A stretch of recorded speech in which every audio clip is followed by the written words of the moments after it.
Good morning बच्चों। तो कैसे हैं आप सभी लोग। आज के इस वीडियो में हम लोग जानने वाले हैं वर्ण क्या है, वर्ण के कितने भेद है, वर्ण के भेदों के कितने भेद है, एक एक करके सभी का सभी हम लोग पढ़ने वाले हैं। बस आपको क्या करना है कि आपको इस वीडियो को पूरा वॉच करना है, एक एक क्वेश्चन को देखना है, ताकि जब कभी भी आपके एग्जाम में यह क्वेश्चन आए, यहाँ से एक भी ऑब्जेक्टिव क्वेश्चन आए या सब्जेक्टिव क्वेश्चन आए, तो आपसे एक भी क्वेश्चन आपसे आपके एग्जाम में नहीं छूटना चाहिए। बस इसके लिए आपको करना क्या होगा कि पूरा का पूरा वीडियो को वॉच करना होगा। तो वर्ण तो हम लोग पढ़ेंगे ही, लेकिन वर्ण जो है वह व्याकरण का ही एक पार्ट है। तो वर्ण को पढ़ने से पहले हम लोग पढ़ेंगे कि व्याकरण क्या है। तो चलिए शुरू करते हैं। तो देखिए यहाँ पे कह रहा है कि व्याकरण जो है, व्याकरण वह शास्त्र है, व्याकरण वह शास्त्र है जिसके नियमों के द्वारा हम शुद्ध शुद्ध बोलना, लिखना तथा पढ़ना सीखते हैं। व्याकरण क्या है?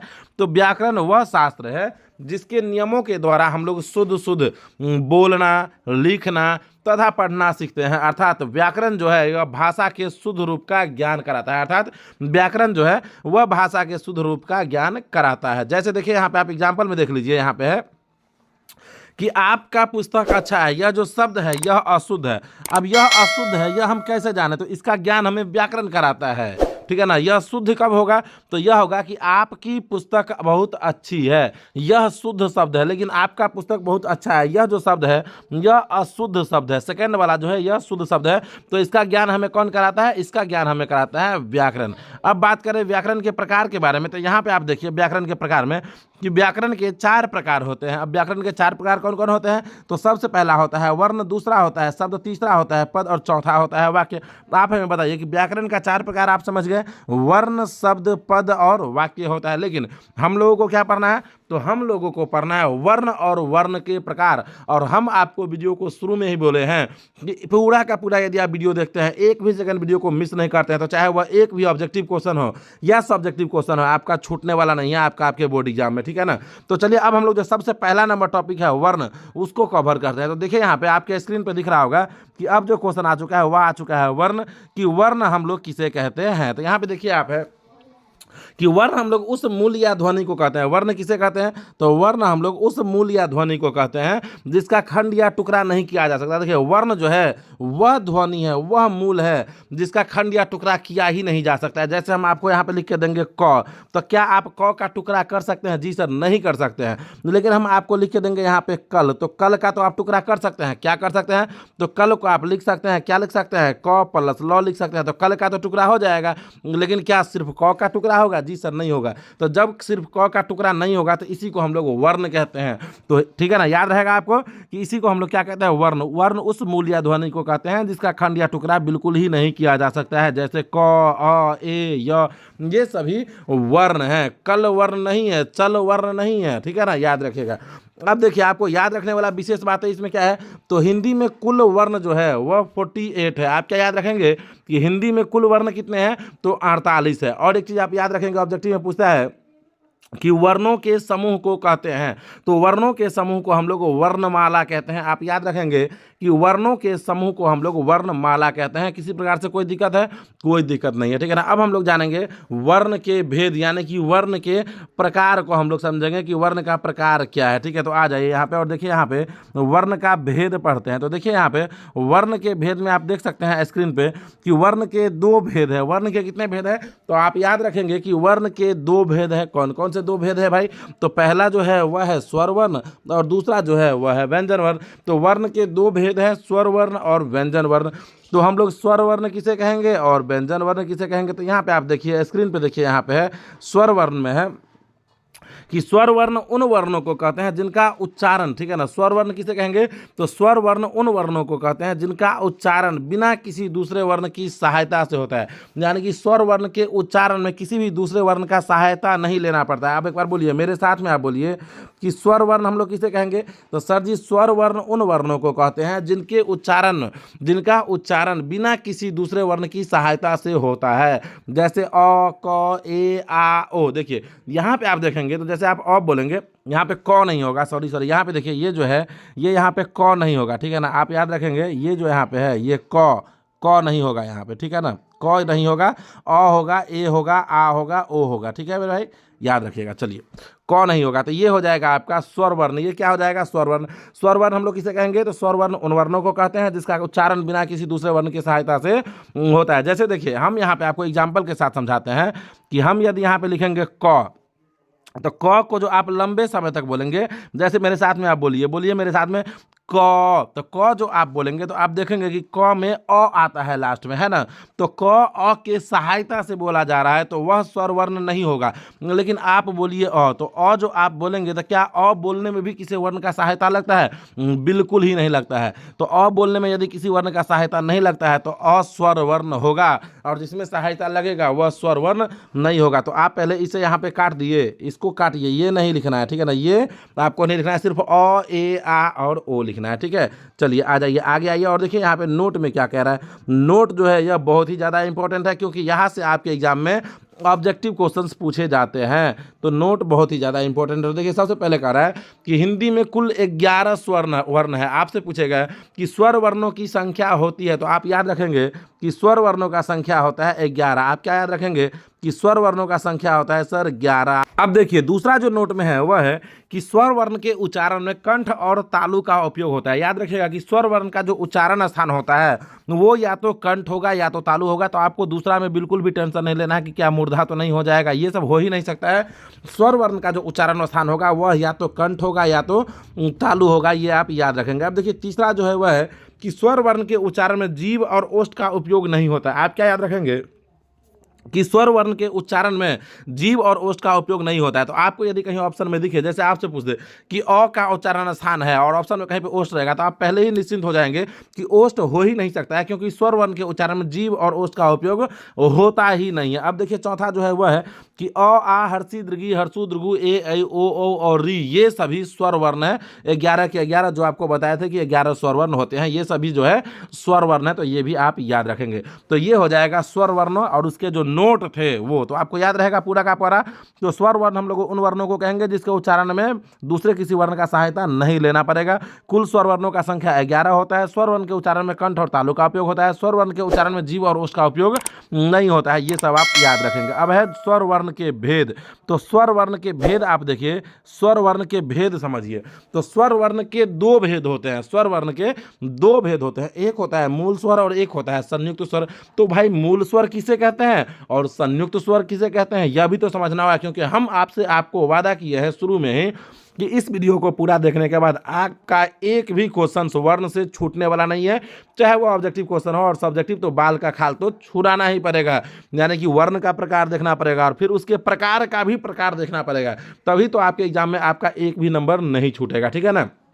तो यहाँ हम लोग स्वर वर्ण के भेद देखेंगे। तो स्वर वर्ण के दो भेद हैं, मूल स्वर और संयुक्त स्वर। तो देखिए यहाँ पे सबसे पहला नंबर जो है वह है कि मूल स्वर किसे कहते हैं। स्वर वर्ण के जो दो भेद है उसमें हम लोग देखेंगे सबसे पहले कि मूल स्वर किसे कहते हैं। तो समझिए इन बातों को कि हम लोग मूल स्वर कहते किसको हैं, ठीक है ना। फिर इसका जो दूसरा प्रकार है वह भी हम लोग देखेंगे। तो देखिए यहाँ पे मूल स्वर कह रहा है कि मूल स्वर उन स्वर वर्णों को कहते हैं जिसका उच्चारण बिना किसी दूसरे स्वर वर्णों की सहायता के होता है। देखिए स्वर वर्ण जो होते हैं इनमें भी दो प्रकार के वर्ण होते हैं। एक ऐसे वर्ण होते हैं जो किसी दूसरे स्वर वर्ण का सहायता नहीं लेता है, और एक इस प्रकार का वर्ण होता है जो दूसरे स्वर वर्ण का सहायता लेता है।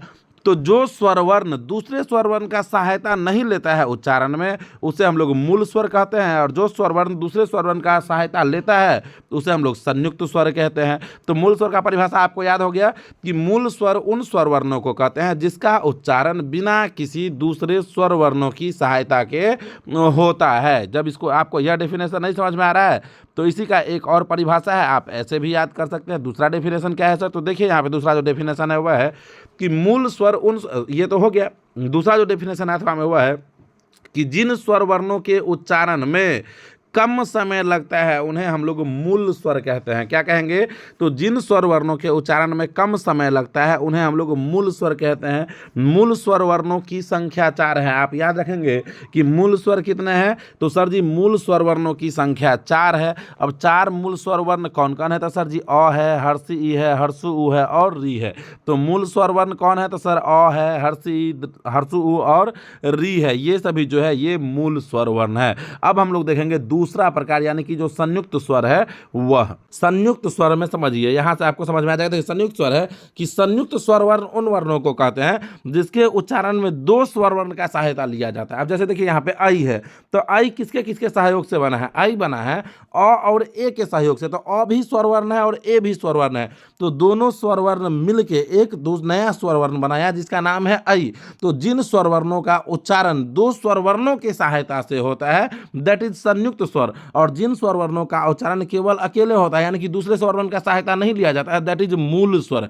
तो अब हम समझ सकते हैं कि आपको जो है समझ में आ गया होगा कि मूल स्वर किसे कहते हैं और संयुक्त स्वर किसे कहते हैं। चलिए आगे बढ़ते हैं और आगे हम लोग देखेंगे व्यंजन वर्ण और व्यंजन वर्ण के प्रकार, क्योंकि पूरा का पूरा पढ़ना है, एक भी क्वेश्चन को नहीं छोड़ना है। तो आप हमें बताइए कि आप वीडियो को लाइक करके चैनल को सब्सक्राइब किए हैं या नहीं किए हैं। नहीं किए हैं तो आप लोग अपने इस चैनल यानी कि बोर्ड क्रैकर को सब्सक्राइब कर लीजिए और वीडियो को लाइक कर दीजिए, ताकि जितना भी क्लास 10 से रिलेटेड VVI ऑब्जेक्टिव क्वेश्चन हो, सब्जेक्टिव क्वेश्चन हो, टोटल का टोटल वीडियो आपके पास पहुंचे। तो देखिए यहाँ पे व्यंजन वर्ण है कि व्यंजन वर्ण हम लोग उन वर्णों को कहते हैं जिनका उच्चारण में स्वर वर्ण की सहायता ली जाती है। अब स्वर वर्ण का जो उच्चारण था, जैसे क, जैसे अ था, आ था, ई, तो इस सब में दूसरे किसी व्यंजन वर्ण का सहायता नहीं लिया जाता है, लेकिन व्यंजन वर्ण का जो आप उच्चारण करेंगे तो उसमें दूसरे वर्ण का सहायता लिया जाता है, यानी कि स्वर वर्णों का सहायता लिया जाता है, इसलिए हम लोग इसे व्यंजन वर्ण कहते हैं। जैसे देखिए यहाँ पे क वर्ग लिखा हुआ है, और आप बिल्कुल टेंशन न लें यदि आपको यह समझ में नहीं आ रहा है, यदि आपको यह नहीं समझ में आ रहा है कि कवर्ग क्या है, तो हम आपको अभी बताएंगे। देखिए कवर्ग का अर्थ है क ख ग घ अंग पूरा, चवर्ग का अर्थ है च छ ज झ अंड, तवर्ग का अर्थ है त थ द ध न, ये सभी, ठीक है ना।